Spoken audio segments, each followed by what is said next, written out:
Let me tell you about the 4 foods that I have in my pantry at all times for good health.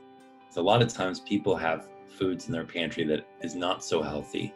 A lot of these store shelf stable foods that basically have preservatives, hydrogenated oils, and other products to make them last longer, but they're not necessarily better for you.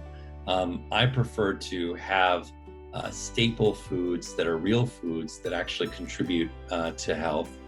One of the key things I have in my pantry are a variety of raw nuts and seeds: sunflower seeds, pumpkin seeds, walnuts, pecans, pistachios. I have it all throughout the pantry, and these are really great because they're great sources of healthy fat, healthy protein, as well as micronutrients like magnesium and selenium.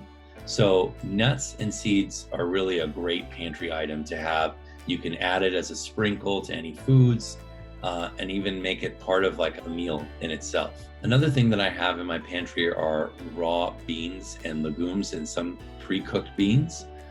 Beans are a great source of fiber and also a great source of protein. We don't get enough fiber in the standard American diet. Over 100 years ago, we ate over 35, 40 grams of fiber a day. Now it's more like 5 to 7 grams of fiber a day. And we now know that fiber is actually the main food of our microbiome, which is the good bacteria in our gut and our respiratory tract, which really contributes to keeping us healthy in many ways. So beans and legumes are a great source of protein and fiber to keep around, to add to any meal. So that's one thing I have in my pantry that is stable to have. They're also a rich source of antioxidants. Another thing I have in my pantry is oatmeal, steel cut oatmeal.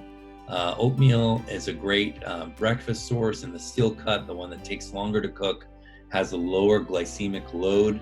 So you're not going to get a big sugar spike. If you add in some of those nuts and seeds, then you're going to even improve it further with respect to not getting a big bump in sugar. It's also a great source of fiber. Another thing I have in my pantry is actually canned wild fish. So I have some canned wild salmon. This is a source of healthy fat, and if you can get it from a sustainable source, it's a great source of omega-3 fish oil, which has a strong anti-inflammatory component. It's great to add to any meal really quick. If you're on the run and on the go, you can grab some nuts and seeds and a little bit of sockeye salmon, or you can get some of those pre-cooked beans. Any of these things that are in the pantry are good, stable, and ready to go whenever you need them.